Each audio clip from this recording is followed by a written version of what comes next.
everyone. This is NIKA, and this is the F the Illness podcast and YouTube series. We're back with Michael and Sean, and this is part 2 from our first episode. We're talking about men and the ideas of strength versus weakness when it comes to chronic illness. And so I'd like to pick up where we left off. We talked about, how you guys felt before your illnesses, some things with relationships and all of that. And I'd like to get a little bit more into that. How did you view the idea of strength and weakness before your chronic illnesses as men, and during, and then after? Wow. Sean, you take that. You're both like, what?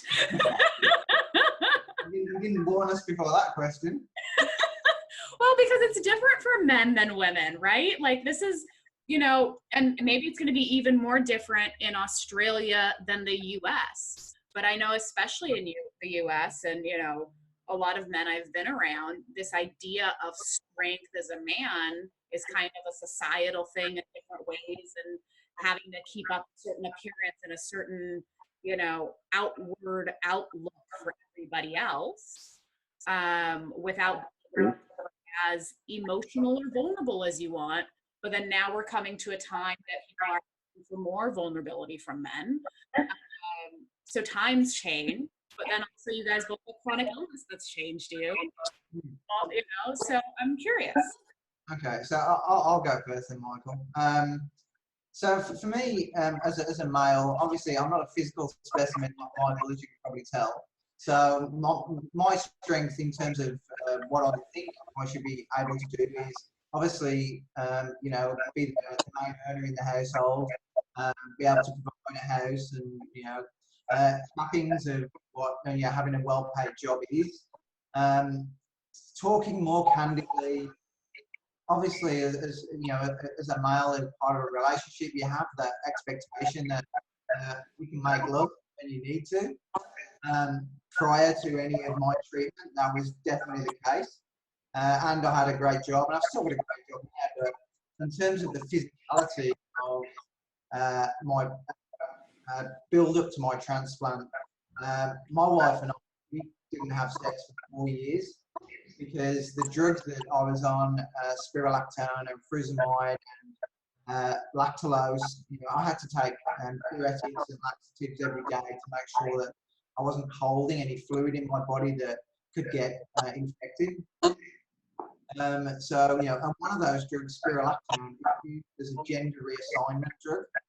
Oh, wow. So in terms of the impact on me physically, that drug basically turns you into an infant, but it's a pre-medicated drug that they make you take prior to transplant. So I was on that drug for 2.5 years, and in that time, you lose all confidence, to be perfectly honest, if a naked lady walked up in the street, I just think, God, she must be cold. Because you just didn't have any urges for anything else because your libido was completely missed. So, in terms of the impacts on that, and through a relationship as well, not being able to do just that one primal thing that is part of every relationship had a massive impact on us. And even now, still haven't had sex in 4 years. But it's one of these things that you just try and put to the back of your mind. But in terms of meeting new people and new relationships, it's at the forefront of your mind because you get an expectation that you have a healthy body and healthy mind, and I'm neither at the moment. So I'm trying to better both of them. But it has a long-lasting impact on what your strength was to what it is prior to transplant. And even now, I'm still the same pretty much mind-wise pre-transplant as I am post. And body-wise, with the exception of a 1-foot scar in my stomach, it's got some long-lasting impacts that I'm trying to fix. So it zaps all of your strength, to be perfectly honest. And, I always thought I wasn't very strong mentally, but with all of the illnesses and the fact that I managed to get through them, I think definitely the mind is a really strong thing in terms of being able to do that, because I would not, if you'd have asked me beforehand, could I cope with sepsis, kidney failure, liver transplant, sarcoidosis, diverticulitis? I mean, no way. I have no way I could get through all of that. And I'm still here for some reason. You know, God has left me here for some reason. I'm just trying to figure out what that is. Wow. No, God definitely has you here for a reason. Yes. You make a really good point of, and Michael, you touched on it earlier, of the mental aspect. Because it is, you don't realize how much you can take No, you don't. until you have to. Yes, exactly right. And that's really true. Wow. Michael, what about you? Well, Sean kind of touched on it. As from a male's perspective, when you're going through the disease, you do lose your ability to, and you lose the feeling or wanting to have sex and be sexual, which for me was a big part. I mean, you know, being married and just being a man in general, you know, just being a sexual being and just being transparent, I enjoyed it. And when I got sick, I didn't have the desire, and it went away. And being the type of man that I am, at some parts when I was sick, I thought more about, will I get that back? Yes. Rather getting a kidney. That was, I mean, and I'm just being transparent. You know, I wanted the transplant, but I wanted my sex drive back. Absolutely. And I would beat myself up and want to and could.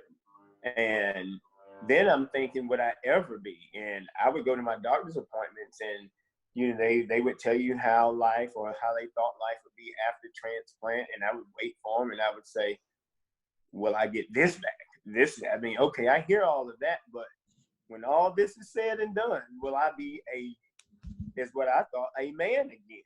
And, you know, they tell you, well, some do, some don't. And I'm like, well, how many do? I mean, you know, what's my chances? And they would prescribe, you know, drugs to kind of help when I was on dialysis. And I think it probably gave me more other issues because they just wouldn't.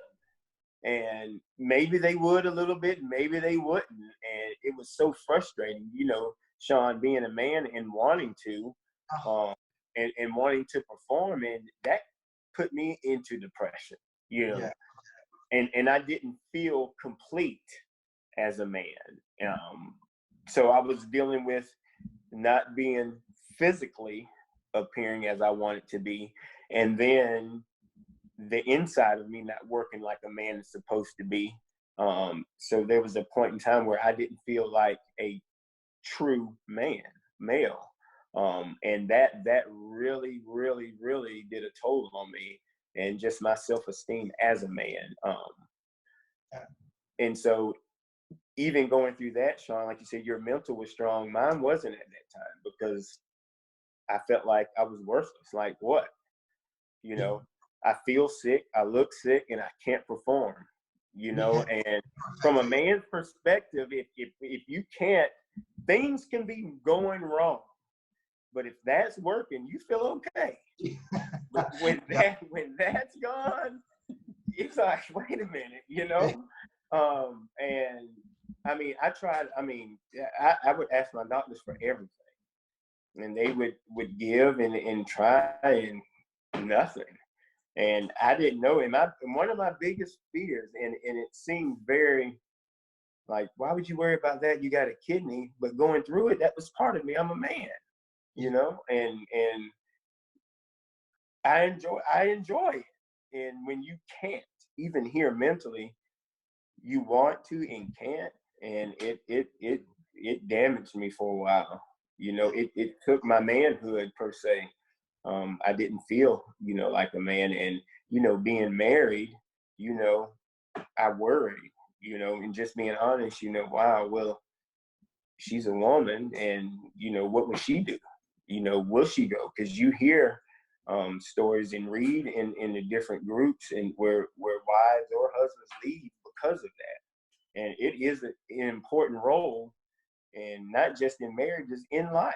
I mean, it is what it is, you know, and you hear people leaving, you know, their spouse because they can't, and it is important. And so I had all that to deal with. Is she going to leave me? You know, and I can't, and, you know, even saying, well, if you do, I understand, because I can't.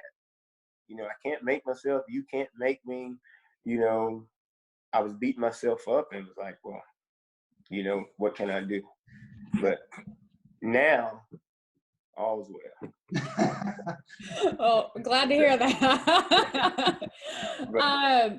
You know, I'm so grateful to both of you for talking so candidly about this and bringing this up, because it's something from the female perspective we don't necessarily, at least I can say, like, for me and some, you know, people I know, that wouldn't be the first thing to come to my mind, you know, with like men I meet or something like that when it comes to this. Or for me, when I got sick, that wasn't the first, you know, my sex drive and all of that isn't the first thing. But it is a good point that for men, or a lot of men, their sexuality, their sex drive, the ability to perform is tied to their identity as men.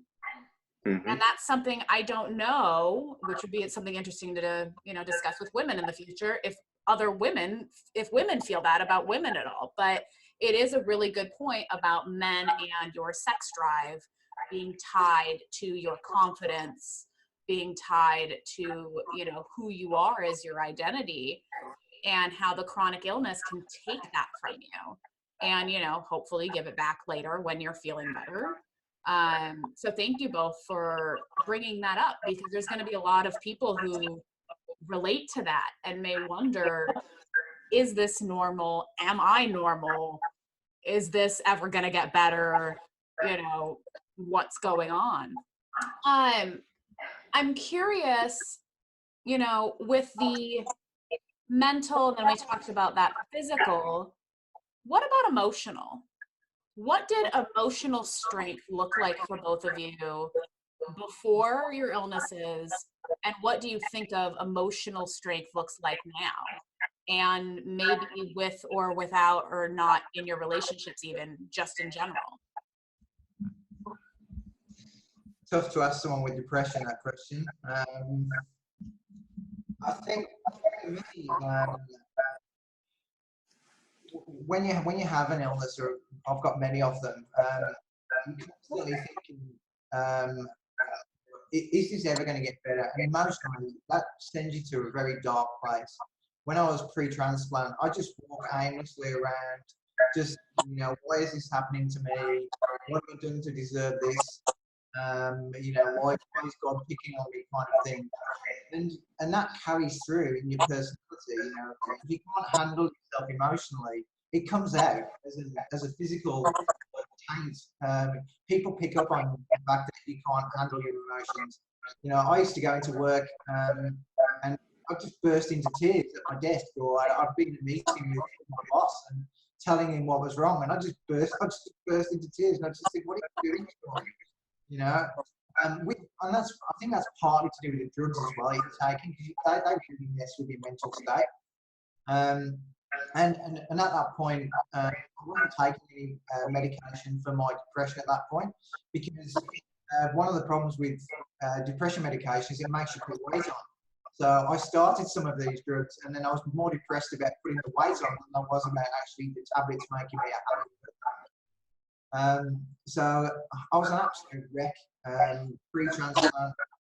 Post-transplant, I'm getting better, but I'm still emotionally tired and torn, and yeah, it's difficult, especially now that I'm single, living in an apartment on my own. I've got no one to talk to about what's going on. You know, I have people at work and friends, plus I'm on the other side of the world. You know, all of my friends and family back in the UK.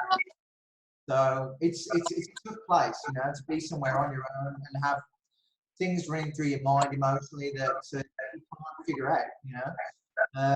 And without that life partner, people just bounce off. If you want to get someone to talk to, you kind of hold them all in. And, you know, I dare say, you know, I'll have a burst into tear moments, you know, over the weekend, and it won't make me feel any better, but you know it's all in there.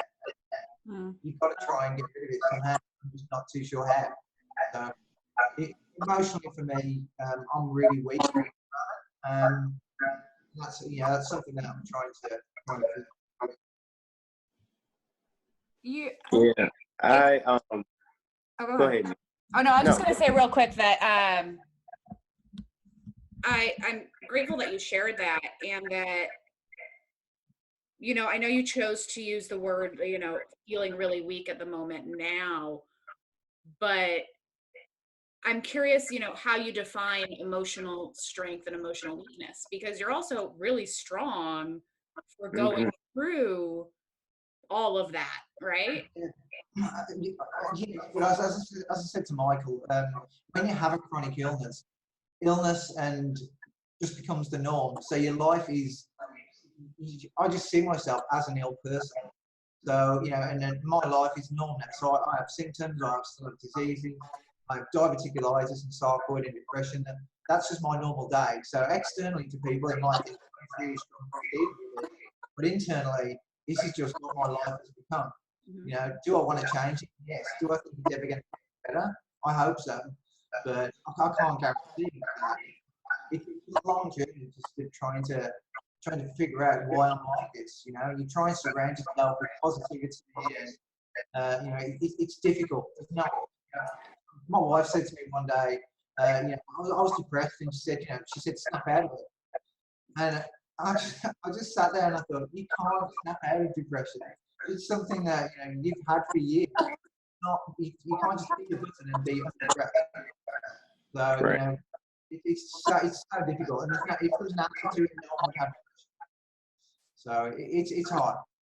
Can you say that last part again? I wasn't able to hear you. Oh, sorry. Having depression, it's not just a magic button where you can become depressed.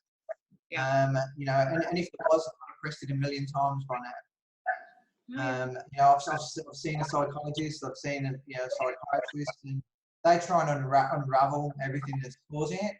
But, you know, it's an ongoing transient thing. You know, anything in day-to-day life can hit on your depression. So you become highly emotive to a lot of things that normally you wouldn't. You know, when a guy at work said something to me last week, and I remember it like it was yesterday. It upset me for a week, you know, because you're in that high stress state all of the time, and there's no stepping down from it. That's an interesting point. Thank you for sharing that. And Michael, what about you? Well, before I got sick, before just normal, no high emotions, no low emotions, just kind of easy going. Once I got sick, I held everything in. I completely shut off from everyone, and kept everything inside, which was not good, including my family. You know, there went 2-3 weeks at a time. I didn't even want my kids to come into my room. Friends would come to my house to visit, to check on me. I wouldn't let them in. I would know they were out there ringing the doorbell. I completely shut off. Wouldn't talk. I didn't tell people. No one knew probably about 1.5 years that I was sick with kidney disease. I just shut off from everyone. And that made me more depressed, because I would say to myself, well, no one cares. Well, no one knew. So I brought it on myself, and I would say, well, no one cares. And so I don't care, but I didn't tell anyone. Being embarrassed, just being honest that I was sick, and, you know, none of us asked for it, but that was how I was feeling. And that's how I was up until now, post-transplant. I worry so much about everything, which makes me moody. You kind of spoke about it, Sean. Every little pain. I think maybe 2-3 weeks ago, right before my labs, Nick, I reached out to you. I'm having this pain in my stomach. Oh gosh, and you were like, "Yes, 4 days until labs." I mean, every little thing. I constantly worry, and not just about myself now. And people think, you know, you get transplanted, everything's okay. Well, I'm still doing labs every month too, Sean, and I'm okay until about the last week until, and every little thing I'm thinking, oh my gosh. I go in, I get my blood drawn, and I'm a nervous wreck emotionally until I get my labs back every single time. And every little, especially with my kids now, I worry so much about things, and that may cause me to snap at them a little bit more than I usually did because I care. And I think everything is going to end up like I was. I don't want this to happen to you, and I have no control over it, and I know I don't, but I feel like it as a dad, I do. And so now, I would say one of my weaknesses and not a strength is that I constantly worry. And I tell myself, it's going to get better. Don't worry about it. It's going to be fine. You have no control. You're doing what you're supposed to do. It's going to be fine. But I constantly worry. And you both know if you constantly worrying about something, those emotions are going to come out and they're not going to be positive. You know, you're going to be mean. You're going to be, you know, you're anxious all the time and you're worrying, you know, what is this pain? Sean, you mentioned it. You know, what is that? What is this? I mean, little thing. And normally it's not anything. And you can hear it from people. Nika, you told me it's probably nothing. And I'm like, oh my gosh. No, it is something, Nika. You're not feeling, you know, and I'm driving myself crazy until I got the labs and you were like, everything's okay now. But until then, I was a wreck, you know, and, you know, I don't want to just always go to my wife, hey, this is wrong. And she'll tell me, well, everything's fine. It'll be fine. But I don't want to hear that because I'm not feeling fine. Right. You know? And so before, I never thought that way. You know, if I had a pain or something, that probably what got me in trouble because I waited so long. It was, oh, I'm a man, it's fine. Now it's totally opposite. I overworry, which is, I think, is a big weakness. And I really, at this point, don't know what to do about it. Moody at times. I mean, I don't know. Is it some of the medicines, the prednisone or whatever? Sometimes I'm in a great mood and sometimes I'm just in a bad mood for no reason.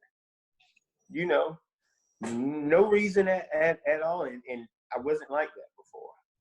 So I don't know if it's a mix of the medicines and the worriness and the anxiousness, or one individually, or just all balled up in one. But that's a weakness, Nika, after transplant for me, is that I don't ever feel completely comfortable in a situation. I'm always worrying, always stressing, always anxious, and I don't like it. Wow. I mean, you're 1 year post now, Michael? About a year and a half. May will be 2 years. So about right at the middle. About a year. Yeah, I mean, that sticks with you for a while. And I won't say it ever necessarily goes away because, you know, everybody has in the back of their mind, we all know our transplants aren't permanent necessarily. Right. Like we want them to last as long as they can. And I think that's what's kind of in the back of the mind. I will say, and I hope this for both of you, that with time, it's not as much in the forefront of your mind, where you can put it aside a little bit, which gives you a little bit of ease in that regard. You still have everything else to deal with and worry about, and, you know, all the meds and the moodiness from the meds. But no, I get that. That makes perfect sense. Now, both of you being post-transplant, and Sean, you with your liver, and Michael, you with your kidney, do you think that you would approach any new chronic illness or anything else any differently now that, you know, you've gone through all of this? You know what it's like. Sean, I know you have multiple, you know, I'm there with you. I don't anymore. You have what? I don't want any more. I've got enough to go home with. I know the feeling. Trust me. I feel like it's a new diagnosis every year. And I'm just like, all right, let's just add another specialist to the list. Fine, let's just go with it at this point. But the one silver lining in my crazy world, at least, is that, like, I feel like once you've been through it once, the subsequent things aren't as much of a blow. Do you guys feel the same way? Do you feel that you're more equipped medically, dealing with doctors with different things compared to the first time? and that you're in a place to now recover and get stronger, or do you still feel like there's things holding you back? And any of that tied into, you know, interpersonal relationships, or, you know, just life in general? Yeah, I think that, you know, when you've had a transplant of any sort, you know, it still has the ability to have a knock-on effect and create another illness. You know, just because I've had a liver transplant doesn't make me a really healthy person. And you know, and just as you said, you know, I hope this will last for a long time. But, I spoke to my liver surgeon and I said, look, I want to get a tattoo around where my scar is. And they said, well, don't get it over the scar just in case we need to do another liver. And it's kind of that thing where you think, oh God, could be unacceptable. We have to go through all of this again. Just, you know, and it was the most painful part of, you know, getting cut open and then not being able to walk, being bedridden for, you know, days on end, not going to the toilet for 5 days, you know, part of the transplant. You think, God, I can't do that again. But, you know, you're very wary of it. And just like Michael said, any little twinge, you know, I'm more conscious, so I'll go to the doctor. Previously, I wouldn't. If any new illness, I'll be at the doctor basically straight away. Previously, I just said, fine, I'll leave it. And because of my autoimmune condition at the moment as well, and because of the tablets that I'm on, if I get a cold or anything like that, a cold for me is like flu to a normal person. So I have to go to the ER if you know, I have a note from my doctor that if anyone is sick at work, that I have the ability to work from home because I'm not supposed to be around sick people. I travel to work on the train sometimes. And, yeah, you go to the cinema, you go to a shopping centre. People are coughing, filtering, and you know I'm really conscious that anyone's sneezing near me because I can't get sick anymore because it has a massive impact on me. So, I'm very conscious of any new illnesses and of the ones that I've got. I know that, you know, just like lupus, for my sarcoidosis is chronic, diverticulitis is chronic. They're not going to get any better. So it's just about management for me, and it's supposed to be dietary and stress, to be perfectly honest. And a lot of the illnesses that I do have, you know, sarcoid and diverticulitis, they're brought on by stress. And I don't care what anyone says. How can you not be stressed in this situation? You know, that's just a constant thing in my life. Because I'm stressed every minute of every day, thinking about and overthinking, like Michael said, about things that will probably never eventuate. You just think, well, it might happen, and it just plays on your mind constantly. You know? And in terms of moving forward, you try and plan your life ahead, but then you try and plan your life as an excuse to people. So if I meet somebody, you've got to start with, hey, I'm Sean, I've had a liver transplant, I've got sarcoid, I've got depression, I've got this, just before you even go out for a drink. Because if you don't, and then they find out later that you've got all these things to tell them, then you're a worse person anyway. So having to qualify yourself as a person before you meet people to allay expectations is tough. You know, moving forward, that's what you have to do. You know, it's hard. You know, you've got to tell people up front that, you know, I'm grumpy like Michael. You know, I'm moody all the time. You've got to explain that to people, otherwise they'll just think you're a grumpy idiot. You know, it's hard, and you've got to find someone that will put up with it as well. You know, Michael's married. You know, his wife's been there. She's been through the pain. So would mine. You know, but we really stretch that. Death is a big part when you're so sick, and it's difficult to get through. But yeah, I really don't want any new illnesses. We'll stick with the ones that I've got for now. I hope you don't have any new illnesses either, and your liver transplant lasts you a very long time. Me too. Yeah, sure.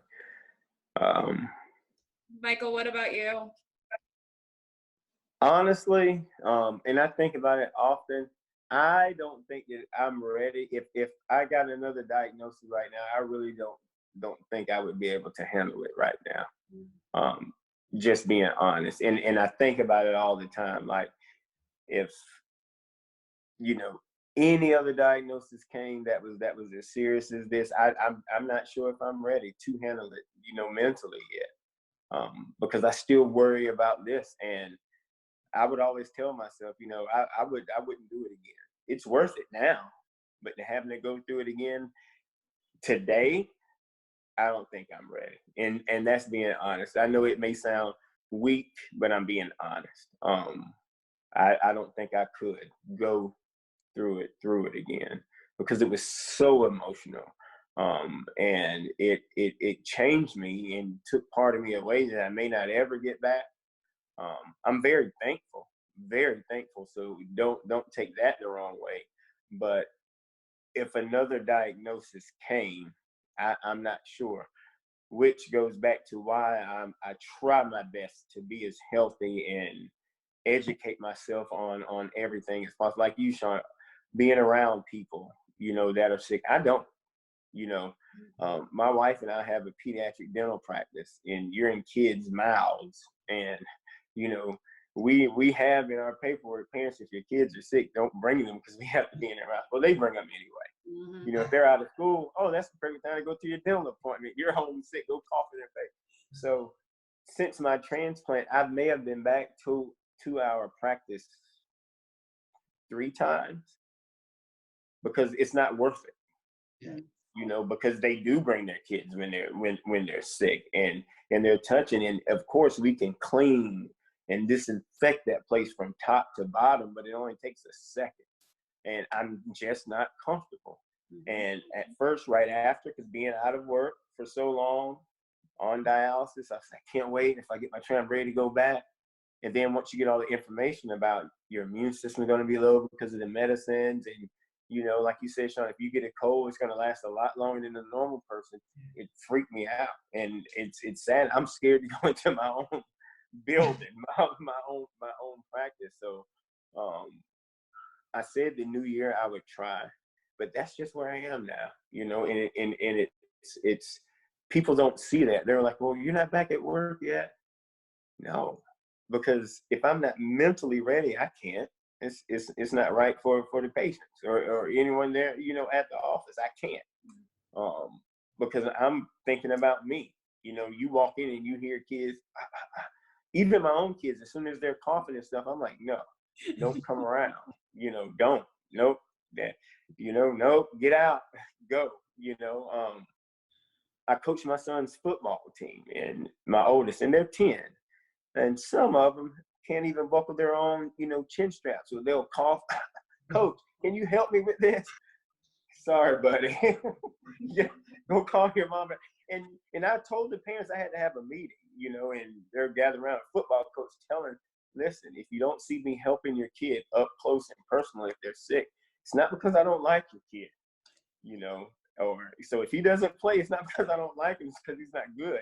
But I can't be around it. And I had to explain my situation. They're like, wow, we didn't know, we couldn't tell, you know, but people can't see. Like, Sean, you can't look at you from here and see that you're dealing with all of that. Nika, I told you, you know, how I saw it. I was like, I don't believe it, you know, and people don't see that. And so for me, mentally, I'm not ready. I'm not there. Yeah, and I've just got comfortable to tell people, you know, no. I mean, even right after, I remember maybe 8 months post-transplant, I went home to Georgia where my mom lives to visit my mom, and I went to church with her, and this lady came up and gave me a hug. And after, my mom was like, well, yeah, she's been kind of sick, and I snapped.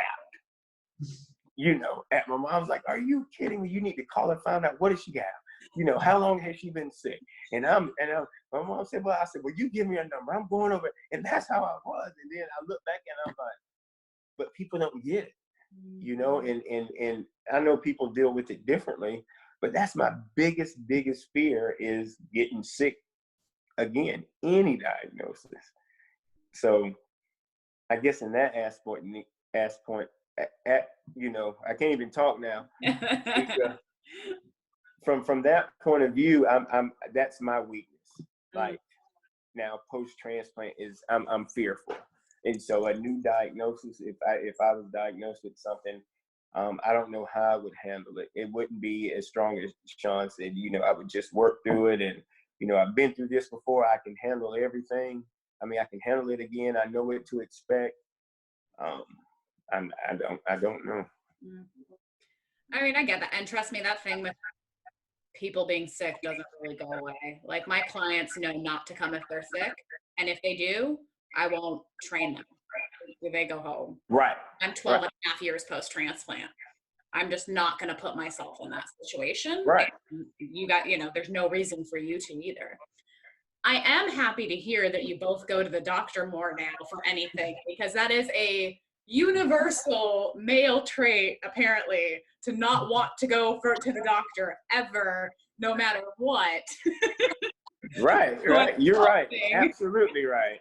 That changes, because it's so important. You guys have been amazing and have really brought a lot of things to light. Real quick, if there was just one thing you could say to other men going through any of this really quickly, what would it be?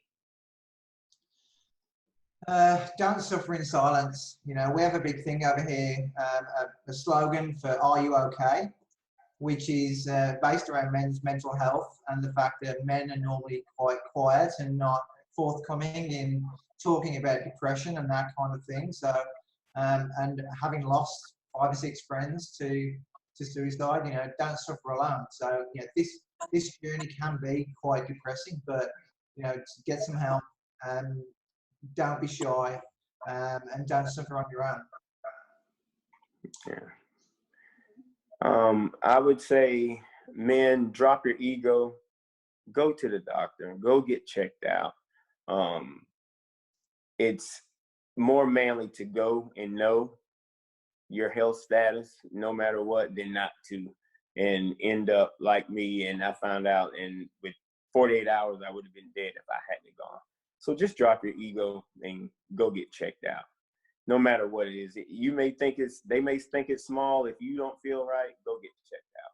No matter what. That's what I would say. Thank you both so much. It's been so great to hear both of your stories. And I know this will be really helpful to other men out there and women listening, that, it may be a man in their life going through this. So I'm so grateful to you both. Thank you so much. And I'll talk to you soon. Thanks. See you, Michael. See you, Nika. Bye. Bye, Sean. Bye, Nika.